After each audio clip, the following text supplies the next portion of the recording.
Lyon Pôle Bourse, faire grandir les entreprises grâce au marché boursier et animer le club des sociétés cotées de la place.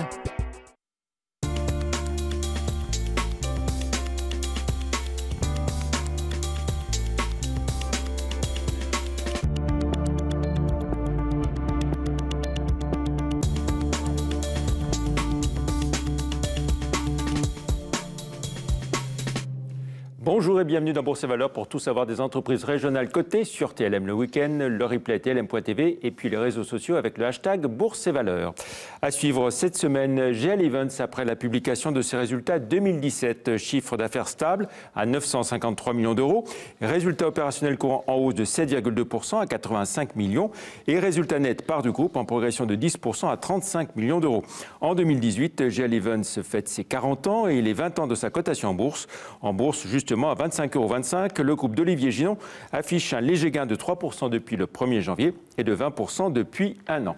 Notre invité aujourd'hui est Alain Teston, directeur honoraire de l'IAE de Lyon et créateur de l'indice boursier régional IAE. Bonjour. Bonjour. Merci d'être avec nous. Alors, on va rappeler peut-être pour commencer la composition de cet indice régional boursier.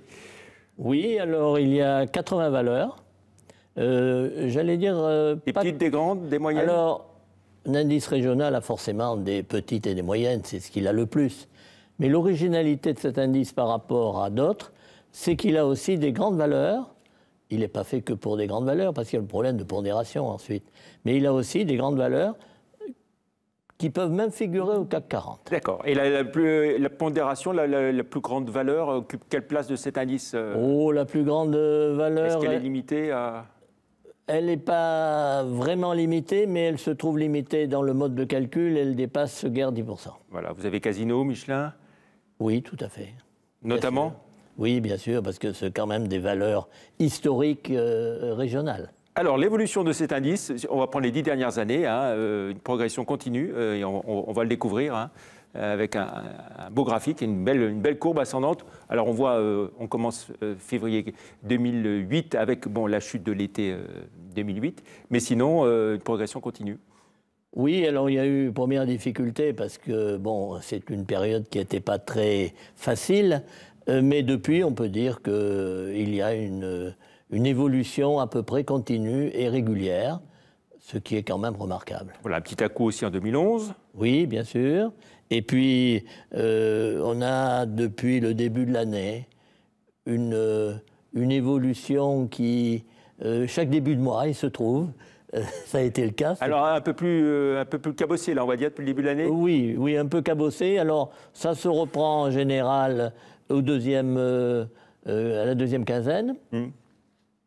Cette quinzaine, je ne sais pas trop, parce que c'est vrai que si on regarde la première semaine de la deuxième quinzaine, donc de mars, oui, c'est pas extraordinaire. Oui, jeudi, ça a été un peu compliqué, avec une baisse de plus de 2% du CAC 40. On peut dire que vous avez, dans votre commentaire, vous parlez d'une certaine fragilité ponctuelle sur les marchés financiers.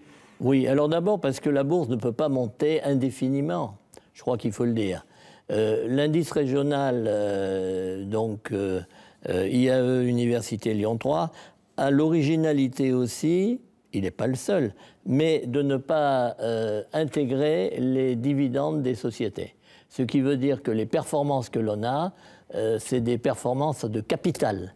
Mais il faut rajouter, j'allais dire il faudrait, mais il faut rajouter effectivement la distribution des dividendes, qui, elle, se porte bien aussi. Un sujet à évoquer, c'est les taux d'intérêt. Oui, c'est à évoquer. Et en même temps, il peut y avoir un peu d'inquiétude là-dessus. En même temps, je ne devrais pas être inquiet parce qu'on va revenir vers des normes plus, j'allais dire, plus normales. Des normes normales, c'est pas choquant. Mais je pense qu'il y a un danger. Parce qu'on s'est habitué, au fil des dernières années, à des taux d'intérêt historiquement très bas. Et notamment, par exemple, pour ceux qui empruntent... Là aussi, vous dites que ça ne peut pas continuer indéfiniment. Non. Et quand ça va changer, parce qu'on dit toujours que ça va changer bientôt, je pense que le bientôt n'est pas si éloigné que ça. Et là, ça va faire mal, notamment pour ceux qui sont endettés. J'espère pas que ça va faire mal, parce qu'en France, on s'endette, mais à taux fixe. Donc ça veut dire que ceux qui ont eu l'opportunité et j'allais dire ils ont su choisir, le moment venu, pour emprunter à des taux d'intérêt très bas. L'immobilier, on est dans les taux les plus bas. Donc ça n'augmentera pas. Contrairement à ceux qui avaient eu des taux très élevés, qui ont bénéficié ensuite des opérations de correction, si on peut dire. Donc de ce côté-là, il n'y a pas de danger. Mais nos habitudes de placement ou autres, même au niveau des pouvoirs publics, il est bien évident que ça va changer. Et au niveau de la dette publique, je préfère que vous imaginiez.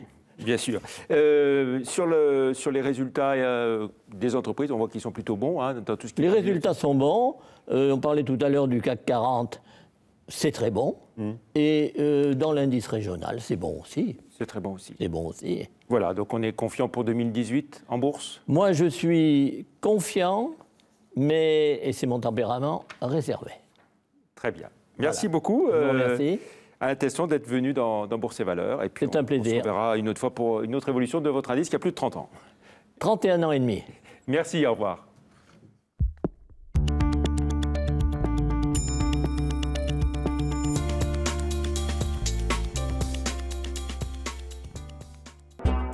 Lyon Pôle Bourse, faire grandir les entreprises grâce au marché boursier et animer le club des sociétés cotées de la place.